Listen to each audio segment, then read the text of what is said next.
모든 책들에는 그 책이 담고 있는 주제가 있고 교훈이 있습니다. 그렇죠?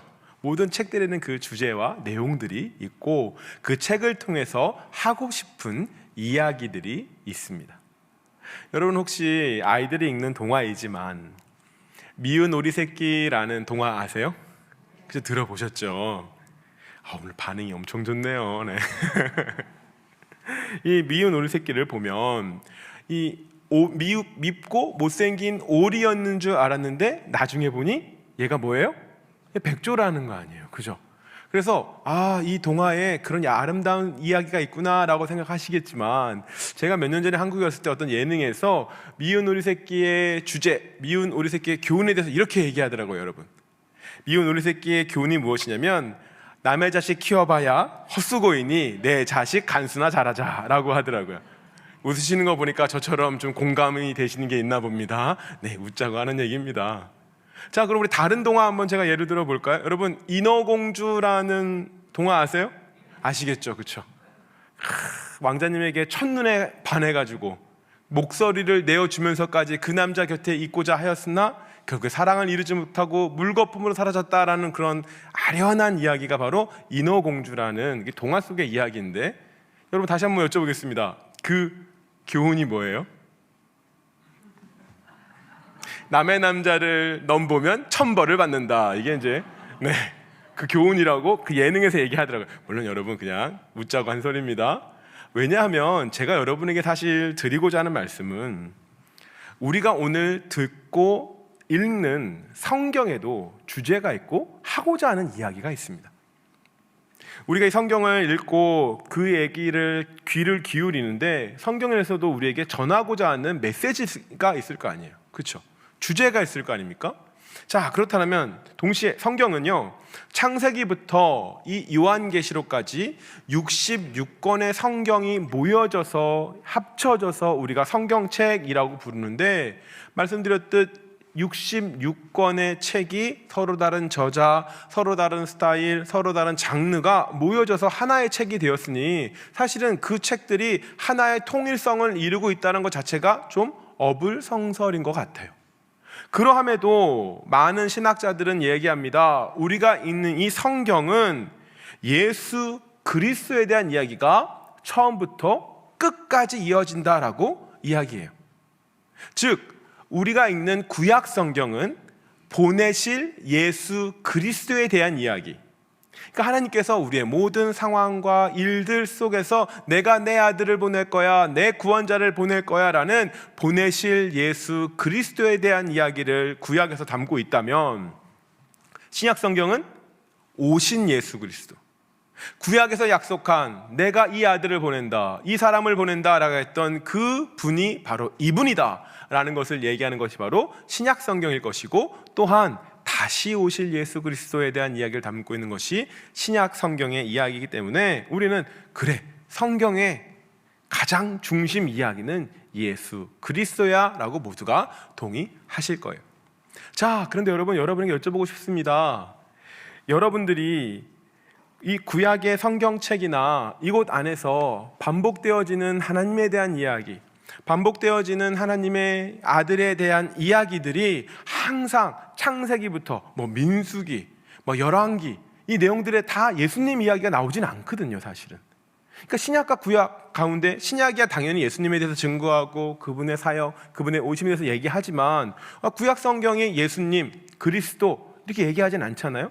그렇다면 왜 이 내용들을 우리가 예수님의 이야기라고 얘기하게 되는 걸까?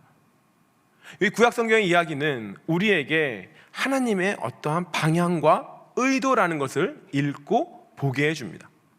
사랑하는 여러분, 구약 성경에서 나오는 그리스도에 대한 상징과 그림자와 힌트들이 모여 사람들이 그 구약 성경을 대할 때에 하나님이 우리에게 누군가를 보내시겠구나, 아, 하나님이 우리에게 누군가를 만나게 하시겠구나라는 것을 얻게 하는 것이 바로 구약 성경의 이야기고, 그 하나님의 보내심, 하나님의 보내실 자를 오매불망 기다리게 하는 그 이야기들, 그리고 보내신 그 사람을 만나게 되는 이야기들, 그리고 다시 오신다라고 말씀하시는 그분을 기다리는 이야기들, 이게 성경 전체에서 우리에게 주는 메시지이죠. 제가 이 얘기를 드리는 이유는 그 하나님의 뭔가를 하시고자 하는 그 행위, 하나님은 계속 뭔가를 보낸다고 말씀하세요. 하나님 뭔가를 계속 주신다고 말씀하세요. 왔다라고 말씀하시고 다시 올 거라고 말씀하세요. 그 얘기 무엇이냐? 우리가 성경을 바라볼 때에 여러 마음과 눈으로 성경을 볼 수 있겠지만, 하나님께서 보내셨다, 하나님께서 우리에게 그 아들을 보내셨다, 그 아들 다시 보내실 거다라는 그 눈으로 성경을 한번 보십시오. 왜냐? 보내신다라는 하나님의 행위는, 보내신다라는 하나님의 의지는 성경 여러 군데에서 우리가 발견할 수 있는 하나님의 마음이기 때문입니다. 왜 사람이 말로 하는 약속이야 누가 못합니까? 그러나 그것을 행동으로, 행위로 보여줄 때에 그 사람은 신뢰하게 되는 거 아니겠습니까?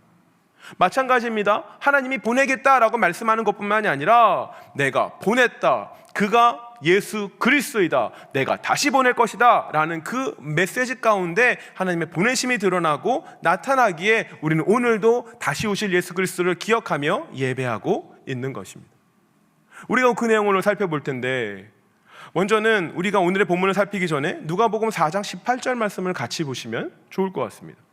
누가복음 4장 18절 말씀에 예수님께서 자기를 이렇게 소개하십니다. 주의 성령이 내게 임하셨으니 이는 가난한 자에게 복음을 전하게 하시려고 내게 기름을 부으시고 나를 보내사 보르된 자에게 자유를, 눈먼 자에게 다시 보게 함을 전파하며 눌린 자를 자유롭게 하고. 예수님께서 오셔서 사역을 시작하셔서 회당에 들어가셨어요. 가셔서 이사야의 책을 가져와 주십시오라고 말하신 다음에 그 내용 가운데 61장 1절의 메시지를 읽으시고서 내가 그 사람이다 라고 말씀하세요. 자, 예수님이 자기를 지금 표현하시는 거예요. 자기를 드러내시는 거예요. 근데 뭐라 말씀하시냐면, 나는 가난한 자에게 복음을 전하는 사람이야. 나는 자유를 전파하고 눈먼 자가 눈을 뜨게 하고 포로된 자가 자유롭게 되도록 보내심을 받았다라고 예수님이 말씀하신다라는 거예요. 자, 보내심. 제가 앞에 서두에서 계속 보내다에 대한 이야기를 해드렸잖아요. 예수님도 마찬가지예요. 예수님도요, 본인의 그 마음이 하나님의 그 보내심뿐만이 아니라 본인 자신도 나는 하나님의 보냄을 받은 사람이야 라는 분명한 자기 인식이 있으셨습니다. 이것이 성경을 통해 발견하게 되는 하나님의 의지예요. 하나님은 보내고자 하세요. 가야 한다 말씀하세요. 그 보내심에 대한 의지는 단지 예수님에게서 끝나지 않습니다. 당연히 그 제자들에게도 그 보내심에 대한 의지와 내용이 전염되어지고 동감되어지죠. 왜 그러냐면 요한복음 17장 18절에 이렇게 얘기합니다. 아버지께서 나를 세상에 보낸 것 같이 나도 그들을 세상에 보내었다라고 말씀하시죠. 즉 예수님은요, 본인 역시도 하나님의 보내심 따라 왔는데 자기의 제자들도 나처럼 보내야 된다라고 알고 계신 분이셨고, 그 말씀을 따라 제자들 역시 사도행전과 그 다음 내용들을 보면서 확인하게 되듯이 많은 사람들을 그리스도가 그리하셨던 것처럼 모아서 제자 삼고 가르치고 세례를 주며 주님께서 분부한 모든 것을 지키게 하도록 이끌어 갔다라는 사실이에요. 하나님은 그렇게 처음부터 자기 아들을 보낸다 말씀하시고, 그리스도도 내가 그 보냄을 받았다 말씀하시며 또 다시 누군가를 보내시고, 제자들 역시 자기들이 어떠한 누구인지를 그리스도 안에 다시 발견하면서 사람들에게 다가가고 보내고 전진하는 일들을 하고 있다라는 사실입니다. 사랑하는 성도들이여, 이 메시지를 여러분에게 전할 때에 여러분의 마음 가운데 그는 예수님이고 성경에 어떤 유명한 사람들은 그리하였나 보다라고 생각하실지 모르겠습니다. 그런데 제가 성경을 읽으면서 요한 3서에서 이런 말씀을 또한 발견하였습니다. 요한 3서 1장 7절과 8절 말씀에 이렇게 얘기합니다. 이는 그들이 주의 이름을 위하여 나가서 이방인에게 아무것도 받지 아니함이라. 그들이라고 얘기해요. 그들이 주의 이름을 위하여 나아갔대요. 8절 말씀입니다. 그러므로 우리가 이 같은 자들을 영접하는 것이 마땅하니 이는 우리로 진리를 위하여 함께 일하는 자가 되게 하려 함이라. 또 이렇게 얘기해요.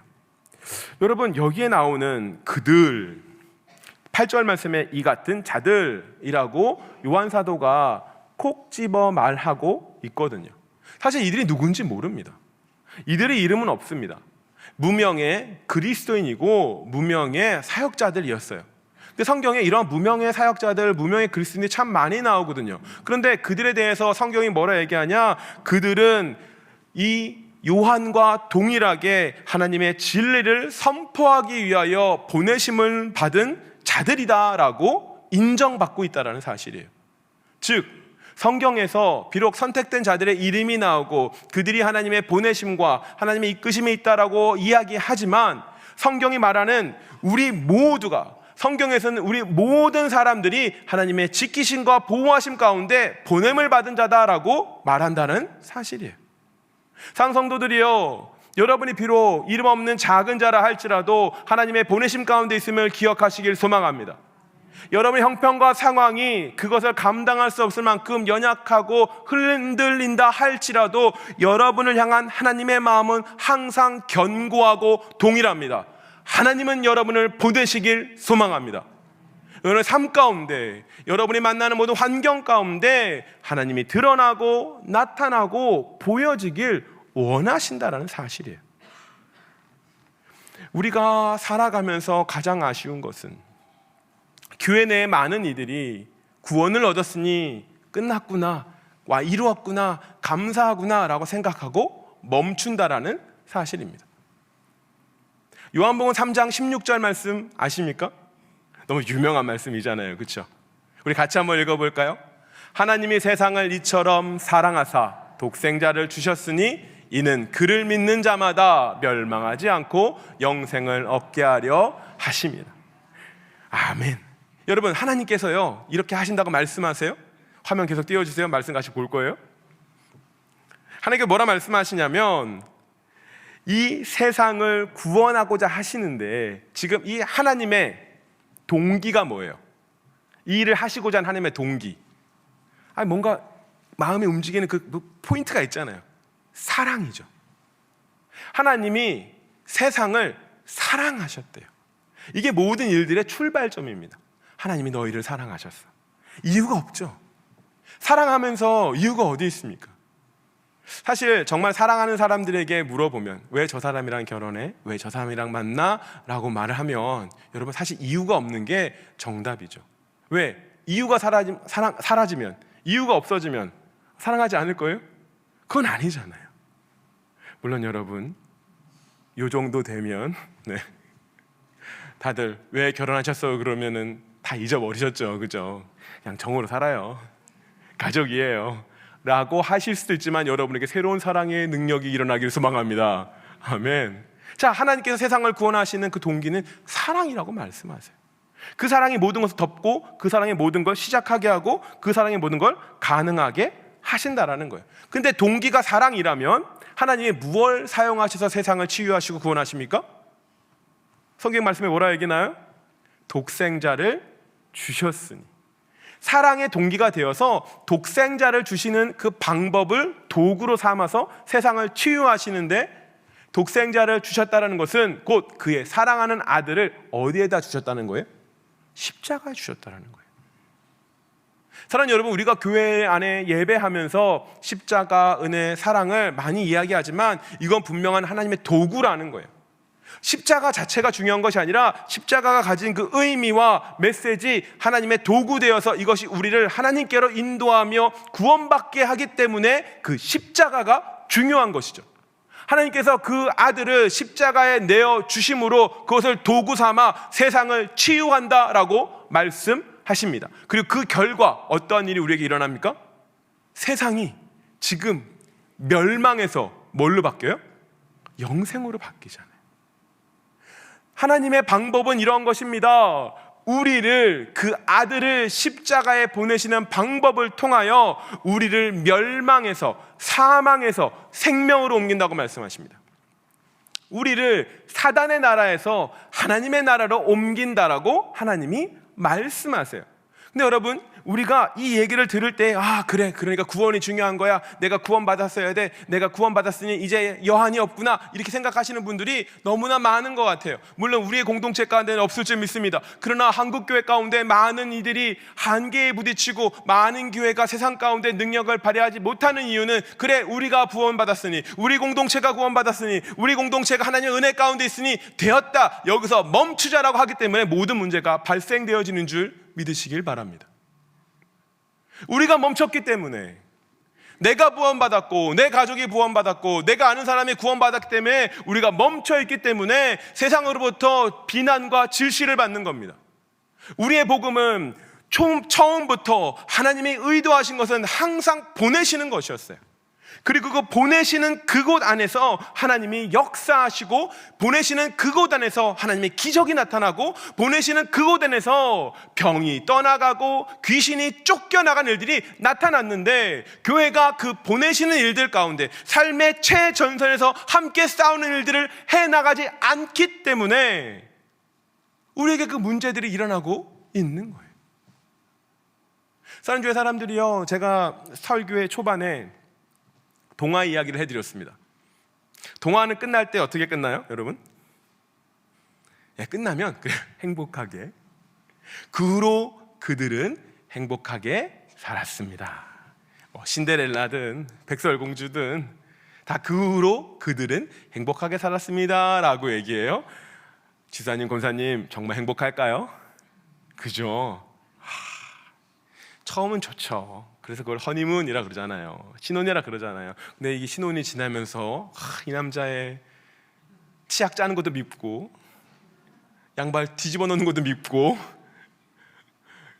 걸어간 대로 허물 벗어놓은 것도 밉고, 막 이게 보이잖아요. 여러분, 백설공주는 안 그랬을까요? 결혼해 살면서 그 후로 항상 그렇게 오래 살았겠지만, 장수했겠지만 행복하게는 모르는 거예요. 왜? 우리는 알잖아요. 이제 우리는 어른이잖아요. 삶이라는 것이 항상 그렇지 않다는 것을 알잖아요. 그런데 왜 그걸 알면서도 요한복음 3장 16절 말씀처럼 이제 구원을 얻었으니 끝났다라고 생각하십니까? 아니요. 우리에겐 가야 할 길이 있는 거예요. 가야 할 사명의 길들이 있는 거예요. 그것을 인지하지 못할 때 우리의 신앙이 혼란에 빠지는 거예요. 내가 예수를 믿었는데, 구원받았는데 그걸 끝이라고 생각한다면 여러분, 크게 흔들리는 겁니다. 아니요, 그 구원받은 자들에게 하나님이 하시고자 하시는 것들이 있어요. 그 구원받은 자들에게, 은혜 받은 자들에게 하나님이 원하시는 것이 있다고 성경은 우리에게 말하고 있습니다. 그 내용을 오늘 본문을 통하여 우리가 발견하여 볼 것입니다. 오늘 본문 이사야 49장 6절 말씀이 이렇게 얘기합니다. 그가 이르시되 내가 나의 종이 되어 야곱의 지파들을 일으키며 이스라엘 중에 보존된 자를 돌아오게 할 것은 매우 쉬운 일이라. 내가 또 너를 이방의 빛으로 삼아 나의 구원을 베풀어 땅 끝까지 이르게 하리라. 아멘. 하나님 뭐라 말씀하시냐면, 이사야에게 내가 나의 종을 세울 거야 라고 말을 하고 계시는데, 기억하십시오. 이사야가 이 희망적인 메시지를, 그 상황은 정말 희망적 상황이었을까요? 이사야가 이 내용을 쓰고 있는 그 상황은요, 현실적 소망이 하나 없는 때였어요. 이스라엘이라는 나라가 둘로 분열이 되어서 서로 반목하고 있는 중이었습니다. 그럼 반목하다라는 의미가 뭘까요? 서로 경쟁하고 서로 선의의 싸움을 한다는 것이 아니라 서로 질시하는 거예요. 어떻게 하면 저기를 이겨볼까? 어떻게 하면 저기를 전복시켜볼까? 계속 갈등하고 싸우고 계속 온갖 에너지를 소모하는 상황이 바로 이 이사야가 이 글을 쓰고 있는 그때 현실의 상황이라는 거예요. 근데 그런 상황임에도 불구하고 이사야가 지금 소망을 얘기해요. 하나님이 여호와의 종을 세우실 거야. 여호와의 종을 세우셔서 뭘 하신다고 말씀하세요? 이스라엘, 야곱의 지파들을 일으킨다라고 말하잖아요. 여러분, 이스라엘의 12지파를 일으킬 거야 이렇게 얘기하지 않고 야곱의 지파들이라고 말한 이유는 무엇이냐? 우리가 알고 있는 이스라엘의 지파들은 모두 다 야곱의 아들들이었어요. 야곱의 아들들, 그 요셉의 두 아들 해서 그들이 이스라엘의 지파를 이루게 됩니다. 즉 야곱의 지파들을 일으킨다라는 의미는 비록 너희가 찢어져 있으나, 비록 너희가 상하여져 있으나, 비록 너희가 나뉘어져 있으나 내가 너희를 회복시킬 거야, 내가 너희를 일으킬 거야, 내가 너희를 새롭게 할 거야 라는 의미인 거예요. 그러므로 하나님께서 나의 종이라고 불리는 여호와의 종이 그 이스라엘 나라를 다시 회복하실 것을 이 말씀을 볼 때 사람들은 두근두근하며 기대할 거예요. 더더군다나 이스라엘 중에서 보존된 자를 돌아오게 한다라고 말씀하십니다. 보존된 자, 어떤 의미처럼 들리세요? 뭔가 보호되고 뭔가 지켜진 사람들 같이 느껴지지 않으세요? 맞습니다. 이 말씀의 의미는 상하고 변질되지 않은 자들을 하나님이 일으키실 거다라는 의미예요. 이스라엘이 왜 찢어지고 왜 바벨론에게 멸망을 당하게 되고 왜 고통을 겪습니까? 그들이 하나님의 길에서 벗어났기 때문에 그 모든 일들을 경험하게 되잖아요. 근데 하나님께서 여호와의 종을 통하여, 그 하나님의 종을 통하여서 야곱의 모든 지파들을 회복시키시고 이스라엘의 변질되지 아니하고 상하여지지 않은 자를 돌아오게 할 것이다 라고 말씀을 전하는 거예요. 그러니 여러분, 이 메시지를 당시에 듣던 이스라엘 사람들에게 얼마나 이게 소망이 됐겠어요. 지금의 현실은 시궁창이라도, 지금의 현실은 찢어져 있을지라도, 지금의 현실은 너무나 낙담되어지고 흔들리며 아플지라도 여호와께서 내가 너희를 다시 일으킬 거야, 내가 너희를 다시 세울 거야, 내가 너희와 함께 할 거야 라고 말씀하신다면 아마 매우 큰 힘을 얻겠지요. 그렇죠. 우리 상황도 마찬가지지 않습니까? 우리의 삶이 언제 한번 평안한 적이 있었나요? 우리의 삶 가운데 언제 한번 걱정거리가 없는 적이 있었나요? 아니에요. 항상 삶은 흔들리는 거예요. 바람이 항상 불어오듯이 우리의 삶도 항상 흔들리고 아프고 어려워요. 그러나 그 삶 가운데 여호와가 나와 함께 하신다, 여호와가 나와 동행하신다라고 말씀하시기에 우리가 이 삶의 시간들을 돌아온 것 아니겠습니까? 지금 그러한 느낌으로 이 이스라엘 백성들이 이사야의 메시지를 듣고 있을 거예요. 와, 여호와께서 회복시키시겠구나. 와, 여호와께서 우리에게 변질되지 아니한 보존된 자들을 보내시겠구나 라고 기대하고 있을 거예요. 근데 여기서 끝나지 않는다는 거죠. 하나님의 마음이. 우리는 어쩌면 예 주님 나를 부유하게 해주세요, 예 주님 나에게 갑절의 은혜를 부으시사 나로 항상 형통케 하여 주세요 라는 것에서 끝나고 싶을지도 몰라요. 그러나 하나님의 관심이 거기서 끝나지 않는다는 것을 여러분 기억하시길 소망합니다. 하나님 마음이 어디에 있느냐? 바로 이 그 다음 내용에 내가 그렇게 돌아오게 하고 회복하는 것은 매우 쉬운 일이야 라고 말한다는 거죠. 여러분, 매우 쉽다라고 말씀하실 때 이 의미가 이 일이 어렵고 쉽고 라는 것을 하나님이 굳이나 말씀하고 싶으셔서 그런 걸까요? 아니에요. 쉽다라는 이 의미는 마치 우리가 어린 자녀를 데리고서 어디 뭔가를 사러 갔을 때에 이 자녀들의 눈과 기대는 이 작잖아요. 그러니까 비싸거나 큰 걸 고르지 않죠. 그리고 어른들 마음이 참 너무 소박한 작은 것을 고르면 하나 더 주고 싶은 마음 있지 않나요? 저만 그런가요? 모두 풍성한 마음 가지시길 소망합니다. 왜 아이들이 어린 아이들을 데리고 가서 사탕 하나를 고르면 사탕 2개를 더 집어주고 싶은 게 우리 마음이잖아요. 여호와께서 지금 이 일은 쉬운 일이야 라고 말씀하신 건 무엇이냐? 야, 너희가 지금 너희들의 눈과 식견 안에서 결국 겨우 이스라엘 하나 회복하는 걸 기대하니? 아니, 나의 마음은 그것 하나에 머물러 있지 않아. 나의 계획과 나의 마음은 이건 너무 쉬운 일이기 때문에 더 큰 일을 기대한다. 난 더 큰 일을 이루어갈 거야 라고 하나님이 지금 말씀하고 계신 거예요. 그 더 큰 일이란 뭡니까? 또 너를 이방의 빛으로 삼아 나의 구원을 베풀어서 땅 끝까지 이르게 하리라. 사랑하는 여러분, 하나님이 어디로 이끌어 간대요? 땅 끝까지 이끌어 간다라고 말씀하시잖아요. 하나님의 관심이 지금 거기에 있는 거예요. 너희가 지금 괜찮지, 행복하지, 살만하지, 그래. 하지만 나의 이야기는 거기서 끝나지 않았어. 누가 나와 함께 갈래? 내가 지금 세상 그 끝까지 이방의 빛으로 너희를 이끌어가길 소망해. 너희가 회복시킬 때, 너희가 온전해질 때 나는 너희를 통하여 이루고자 하는 것은 너희가 나를 위한 이방의 빛이 되길 원하는 거야. 여러분, 이스라엘이 이 말씀을 이해했을까요? 많은 이스라엘 백성들이 그 당시에 이사야의 메시지를 듣는 그 이스라엘 사람들이 예 주님, 나는 오늘 좀 회복됐으면 좋겠어요, 내가 좀 오늘의 삶이 좀 나아졌으면 좋겠어요 라는 걸 기대하지 더 크게 일하실 하나님을 기대하지 못한다라는 거예요. 사랑의 해석의 공동체여, 우리 역시도 그렇지 않나 돌아보시길 소망합니다. 우리가 우리의 문제, 우리의 상황, 우리의 자리에서 천착하여 거기 안에 갇혀 있다면 우리는 하나님의 더 큰 계획과 은혜를 못 누리는 거예요. 하나님이 너희를 나의 빛으로 삼겠다, 너희를 나의 도구로 삼겠다, 너희를 통하여 내가 살아있음과 나의 권능과 영광을 너를 통하여 드러내겠다고 말씀하시는데, 우리는 아니라고 말하는 거예요. 하나님, 나는 아니에요. 주님, 나는 그냥 여기 있겠어요. 주님, 나는 그냥 여기에서 여기 이 공간과 이 상황과 일들 안에만 잘 되었으면 좋겠어요 라고 말하고 있다고요. 하나님의 기대, 하나님의 관심과 나의 기대, 나의 계획이 부딪힐 때 여러분 어디에 순복하시겠습니까?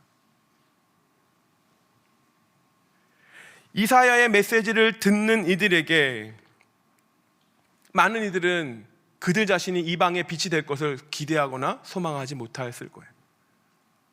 언젠가 이루어질 하나님의 이야기, 언젠가 이루어질 하나님의 계획이라고 생각했겠죠. 그러나 하나님은 멈추지 않으셨습니다. 하나님이 만약 그 이방으로 향하는 그 빛의 움직임을 멈추셨다면 우린 이 자리에 있지 않을 거예요. 여러분, 여러분이 당연한 그리스도인이라고 생각하십니까? 아니요. 만약 그 옛날 우리를 위하여 복음을 전하러 온 수많은 선교사들이 없었다면 우린 지금도 무당에게 절하고 있을 거예요. 아니라고 확신하십니까? 그 누군가 그 미련한 방법과 생명을 버리는 방법으로 이방의 빛이 되어 땅 끝까지 오지 않았다면, 대한민국이 땅 끝이잖아요. 그 대륙 안에서. 근데 그 누군가가 우리에게 오지 않았다면 여러분, 우리가 바로 그 연약한 삶을 살고 있어야 될 사람들이라고요.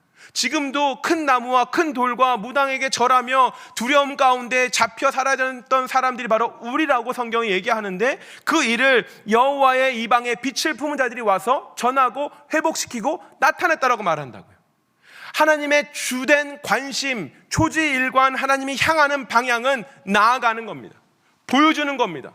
드러내는 것이라고 주님이 우리에게 말씀하십니다. 또한 베드로의 말씀이 우리에게 그 사실을 다시 한번 확인하여 줍니다. 오늘의 본문 베드로전서 2장 9절 말씀 이렇게 얘기하죠. 그러나 너희는 택하신 족속이요 왕같은 제사장들이요 거룩한 나라요 그의 소유된 백성이니 이는 너희를 어두운 데서 불러내어 그의 기이한 빛에 들어가게 하신 이의 아름다운 덕을 선포하게 하려 하심이라. 베드로가 고백하고 말하는 거예요. 이 안에서 베드로가 뭘 얘기하느냐, 여러분 사실 이 구절이 어렵거나 낯선 구절이 아니잖아요. 너무나 많이 우리가 암송하기도 하고 좋아하는 구절 아닙니까? 특히 너희는 택하신 백성이요 왕같은 제사장이요 거룩한 나라요 그의 소유된 사람들이다, 백성이다 말하면 뭔가 위로가 되지 않으십니까? 비록 우리의 삶이 어렵고 힘들어도 하나님이 나를 택하셨다고 말씀하시는데, 나를 붙드셨다고 말씀하시는데, 나를 인도하신다고 말씀하시는데 어찌 위로가 안 되겠습니까? 그래서 이 말씀들을 막 마음에 심고 마음을 암송하며 사시는 분들이 많다고 알고 있습니다. 그러나 기억하십시오. 하나님께서 너희는 내 소유야, 너희는 내 거야, 내가 책임질 거야 라고 말씀하시면서 거기서 멈추지 않는다라는 거예요. 이사야서 49장의 메시지와 동일하게 베드로전서 2장 9절의 말씀 역시 너희가 내 것이고 내가 책임지고 내가 회복하겠고 너희를 내가 일으킬 거야. 근데 그 계획과 방향은 단지 너희가 잘 살고 잘 있고 잘 서기 위함이 아니라 나의 계획, 나의 뜻, 나의 마음 가운데 있다라고 이야기하십니다. 왜냐? 2장 9절, 이 베드로전서 2장 9절 말씀에 그의 기이한 빛에 들어가게 하신 이의 아름다운 덕을 선전하려고. 너무 길죠 이게. 뭔 소리지? 뭐라는겨? 이러잖아요. 하나님이 우리를 그의 신묘하시고 놀랍고 아름다운 빛으로 들어가게 하셨다는 거예요. 그 빛이 뭐예요? 구원의 빛. 우리가 사신 우상에게 눌려있고 걱정과 근심 가운데 눌려있고 억눌렸던 우리의 영적 모든 문제를 주 예수 그리스도의 십자가가 해결하셨잖아요. 우리로 빛 가운데 걸어가게 하신다라는 거예요. 근데 그 빛 가운데 들어가게 하신 하나의 방법은 예수 그리스도를 우리에게 보내어 주시는 것. 그 은혜로 우리가 그 빛 가운데 들어가게 되었는데, 그 아름다운 덕, 아까 우리 요한복음 3장 16절에 하나님이 모든 일들을 이루시는 동기가 뭐라 그랬어요? 사랑. 그 사랑이 그 아름다운 덕이라는 거예요. 한국말이 어떻게 보면 제일 어려워요. 근데 쉽게 말씀드리자면 그 덕, 그 아름다움이 하나님의 사랑이다. 너희로 그 하나님의 사랑을 말하는 사람이 되어라. 너희로 그 하나님의 사랑을 보여주는 사람이 되어라 라고 말하고 있는 거예요. 사랑하는 이들이요, 하나님이 말씀하신 이 빛의 사람이 바로 여러분들이시기를 소망합니다. 빛을 담아두실 수 있는 분이 계신가요? 빛은 담을 수 없죠. 빛은 떠낼 수도 없습니다. 빛은 가두어 놓을 수도 없습니다. 빛이라는 것 자체의 속성이 그래요. 이건 직진해요. 나아가요. 갇히지 않아요. 거침이 없습니다. 발산되어집니다. 그걸 빛이라고 말씀하십니다. 그리고 하나님 말씀하십니다. 너희가 이 빛과 같이 내가 사용하기를 원해 라고 말씀하세요. 너희가 살고 있는 삶 속에서, 너희가 걸어가는 환경 속에서, 너희가 만나는 모든 문제들 속에서 너희를 나의 빛으로 삼길 원해 라고 말씀하신다고요. 사랑하는 주의 사람들이여, 여러분의 권면합니다. 지금까지 많은 환경의 제약과 문제들 가운데 우리는 놓여 있었습니다. 그래서 사람들과 단절되어져서 나의 공간, 나의 시간, 내 것을 찾는데 더 익숙하셨을지도 몰라요. 하지만 이제 그 자리에서 나오셔야 됩니다. 하나님의 계획과 방법은 우리로 어느 자리에서 잘 되고 어느 자리에서 평안하고 그것에 갇혀 있는 것을 원하시지 않기 때문입니다. 주님의 계획, 주님의 방법, 주님의 뜻은 우리를 들어 세상 사람들 앞에서 드러나고 나타나고 보여지길 원하시는 거예요. 우리를 통하여 그 빛과 같이 보여져 이스라엘 나라를 회복하시고 그 다음 세계 열방을 회복하시려는 그 이사야의 계획과 뜻과 같이 우리로 하나님의 그 놀라운 구원의 빛 가운데 들어가게 하신 하나님의 사랑을 드러내고 나타내게 하고자 하신 하나님의 의도를 우리를 통하여 세상에 보여주고 싶으신 것, 이게 바로 하나님의 마음인 것을 믿으시길 소망합니다. 하나님이 우리에게 함께 하실 거예요. 성경을 통하여 항상 발견하게 되는 사실은 무엇이냐? 하나님이 이루시는 기적은, 하나님이 이루시는 놀라운 일들은 주의 복음이 있고 그것이 확장되어지고 뚫어 나가는 상황 가운데 있다는 거예요. 여러분, 전쟁터에서도 영웅은 전쟁의 최전선에 있지 후방에 있지 않지 않습니까? 근데 우리는 기도하면서 하나님의 역사를 기대하고 하나님의 뚫어내심을 기대하고 하나님의 함께 하심을 기대하면서 우리의 삶은 그 최전선에 안 가 있다는 거죠. 사랑하는 주의 사람들이여, 여러분의 그 작은 자리에서 일어나시길 소망합니다. 여러분의 그 제약된 환경에서 일어나시길 소망합니다. 이제 우리의 환경과 상황에서 넘어서서 특히 유튜브나 다른 환경을 통해서 예배드리고 그냥 그치시는 여러분들이여, 주님의 마음으로 일어나시길 소망합니다. 하나님의 계획은 그 자리에 머물러 있기를 원하는 것이 아니라 사람들을 만나고 그들과 연대하여 하나님의 아름다운 기이한 빛을 드러내고 그 하나님의 사랑을 드러내고 하나님의 말씀을 드러내는 삶 가운데 가기를 하나님 우리에게 의도하시는 거예요. 사랑하는 교회가 이제 목장 모임을 시작합니다. 어느 분들 가운데 목장 모임 나는 못 가요. 그걸 왜 해야 돼요? 난 불편해요. 사람들 만나고 얘기하는 것들 어려워요 라고 말씀하시는 분들 계세요. 여러분, 너무나 안타까워요. 왜 사람들을 만나고 목장 모임을 하지 아세요? 목장 모임 해서 만나신 무슨 얘기예요? 아들 자랑하시나요? 아니잖아요. 삶의 얘기를 하죠. 삶의 일들, 고민들, 부딪힘들 얘기하잖아요. 목장 모임에서 그 부딪히는 그 상황, 그 일들이 삶의 최전선인 거예요. 거기에서 우리가 세상을 만나는 거예요. 오늘 우리가 예배합니다. 예배할 때 우리는 하나님을 경배합니다. 하나님의 영광을 누립니다. 하나님의 은혜를 누립니다. 그 누려진 은혜와 그 삶을 목장 안에서 복음으로 경험하게 되는 거예요. 목장이 필요한 이유는 그것을 경험하기 위함입니다. 소그림이 필요한 이유는 그것이 삶의 최전선을 함께 공유하게 되기 때문입니다. 그래서 목장의 식구는 그냥 만나서 교제하는 사람들이 아니라 삶의 최전선을 살아가는 전우들인 거예요. 그들과 함께 내 삶에 어려울 때, 아플 때, 힘들 때에 같이 기도해 준다라는 그 밴드가 엮여지고 그들과 함께 기도하여 그 삶을 뚫어갈 때에 우리가 하나님의 영광의 빛을 드러내는 거라는 것을 확인함으로 나타내 보이는 거예요. 이게 여호와의 뜻인 줄 믿으시길 소망합니다. 하나님은 초제일과 그 창조부터 그 마지막까지 자기의 뜻을 세상 가운데 보이시길 원하셨어요. 그리고 그 의지적 행동은 보내시는 거예요. 자기가 가시고 아들을 보내시고 성령을 보내시고 제자들을 보내시고 제자들이 교회를 나가게 하고 교회가 또다시 교회를 낳게 하는 그 일들이 하나님의 의도고 방법이고 목적이었던 거예요. 사랑하는 교회가 그 일에 더 특심하기를 소망합니다. 목장 가운데 모여서 삶의 일들을 뚫어가시면서 우리가 함께 전우됨을, 우리가 하나님의 능력과 역사를 경험함을 함께 누리시길 소망합니다. 그것이 바로 최전선인 거예요. 그곳에 역사가 일어날 거예요. 왜? 하나님의 기뻐하심이 거기에 있기 때문에. 그러함으로 작은 자리에서 일어나 하나님의 일을 꿈꾸는 곳과 연결되어 지십시오.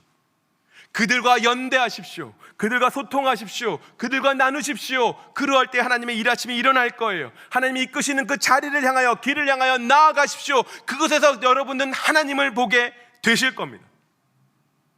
우리가 그 일을 꿈꿉니다. 우리가 그 일을 소망합니다. 내 삶의 이야기에 몰입되기보다, 내 삶의 고민과 내 삶의 문제들 가운데 사로잡혀서 마음 쓰기보다 그 일들을 주님 앞에 내어놓으며 작은 하나의 공동체들이 모여 하나님의 역사를 함께 고백하고 나누는 그 귀한 일들이 사랑하는 혜성교회 가운데 넘치길 소망합니다.